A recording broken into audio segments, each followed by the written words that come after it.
salah satu bagian yang sangat penting, yaitu tag. Tag itu apa sih?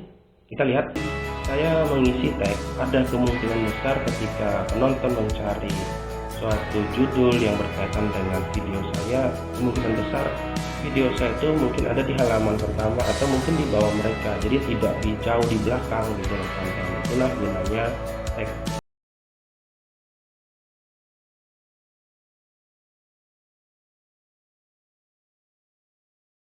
Oke, kita lanjut ya kawan-kawan. Kalian bisa lihat di sini panah biru kata kunci yang dimasukkan sendiri, sedangkan panah merah rekomendasi dari TubeBuddy. Ini ada di menu tag. Misalnya saya ketikkan cara membuat judul video YouTube. Ini ketikan dari saya yang panah warna biru. Kemudian TubeBuddy akan merekomendasikan beberapa. Kalian bisa lihat di sini yang panah warna merahnya, cara membuat judul video YouTube auto generate tag, cara membuat judul video YouTube yang menarik, cara membuat judul video YouTube dengan TubeBuddy. Nah, kalian bisa pilih mau yang mana. Kalian bisa tetap ketikkan apa yang kawan-kawan sudah pikirkan, atau ditambahkan lagi dengan misalnya saya pilih yang tengah, cara membuat judul video YouTube yang menarik. Kemudian kita lanjut. Ini juga contoh tagnya. Nih, saya ketikkan di sini judul YouTube. Nah, kemudian dalam TubeBuddy akan keluar lagi rekomendasi judul YouTube yang menarik, judul YouTube translate, judul YouTube trending. Nah, ya terserah dari kawan-kawan mau pilih yang mana. Itu rekomendasi dari TubeBuddy. Berarti rekomendasi ini adalah contoh judul yang paling banyak dicari oleh penonton di mesin pencarian YouTube. Kita lanjut. Nah, kemudian setelah kita mengisi tag, ada sertifikasi bahasa dan teks. Kalian bisa lihat dalam bahasa video ada panah warna kuning. Sebisa mungkin itu diisi ya kawan-kawan ya. Bahasa video yang kita gunakan adalah bahasa Indonesia, ya kita isikan bahasa Indonesia. Kalau kawan-kawan mau isi bahasa Inggris juga nanti tinggal diklik saja, di situ banyak kok pilihan bahasa yang mau digunakan. Karena kita menggunakan bahasa Indonesia, tentunya saya pilih menggunakan bahasa Indonesia dalam bahasa video. Kemudian setelah itu bahasa video, kita lanjut ke lokasi video. Kalian bisa lihat nih, lokasi video. Lokasi video, pilih lokasi video dibuat baik kota maupun negara. Tujuannya agar membantu mempermudah ditemukan oleh penonton. Nah, ini juga salah satu YouTube membantu kita agar video kita ini mudah ditemukan dengan mengisi lokasi video di mana sih kita bikin videonya. Apakah misalnya di Jakarta, atau misalnya di Bandung, atau misalnya di Tangerang, atau kalau umum ya kawan-kawan langsung bikin aja Indonesia misalnya gitu kan.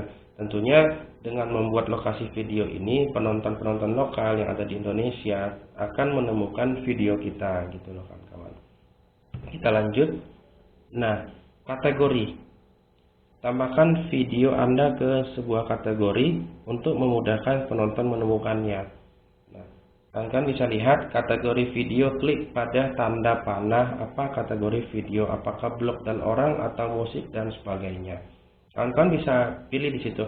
Kebetulan di sini saya berbagi pengalaman, tentunya saya pilih dalam kategori video ini adalah blog dan orang.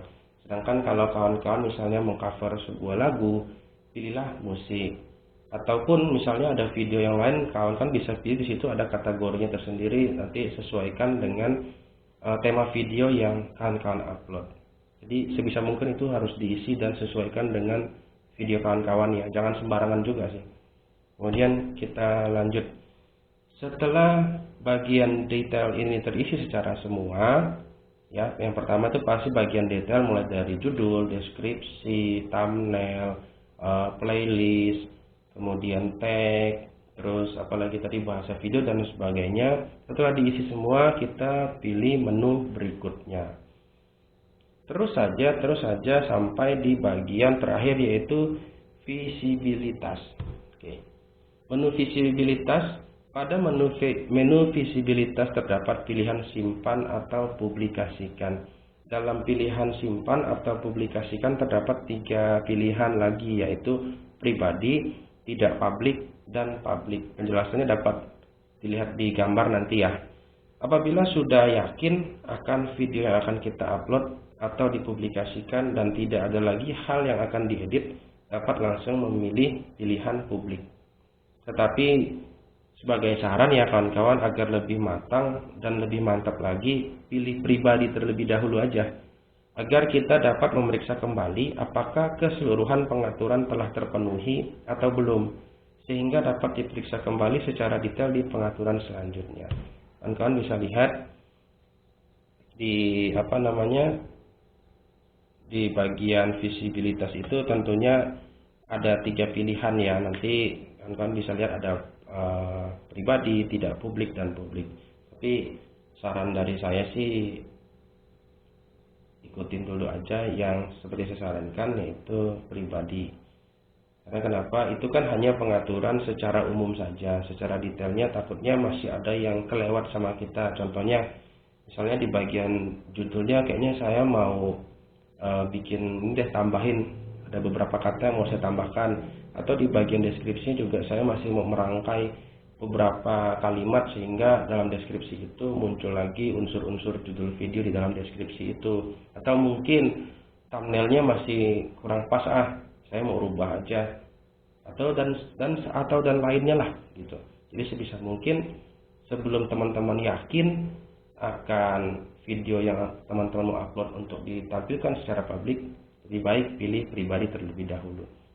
Setelah itu semua terpenuhi dan kawan-kawan sudah yakin, barulah kawan-kawan bisa pilih publikasikan, dan silahkan di-share ke media sosial lainnya supaya teman-teman videonya ini dapat dilihat oleh banyak penonton. Oke, kawan-kawanku semua, mungkin saya rasa ini dulu yang bisa saya share kepada kawan-kawan pengalaman saya dalam mengupload video YouTube melalui YouTube Studio. Secara detailnya saya akan bagikan lagi pengalamannya apa aja sih harus disetting, karena ini hanya gambaran secara umum saja gitu loh. Secara detail nanti di next video tentunya saya akan bagikan lagi cara mengatur atau menyeting keseluruhan secara detail video yang akan kita upload, mulai dari unsur yang terkecil sampai unsur yang terbesarnya.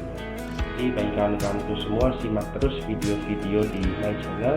Tentunya saya akan bagikan selalu pengalaman saya dalam membuat sebuah channel YouTube. Saya katakan tadi, saya tidak mengajari, hanya sekedar membagikan pengalaman saya. Semoga video saya ini bisa bermanfaat. Sampai jumpa lagi di next video. Terima kasih. Jangan lupa ngopi hari ini.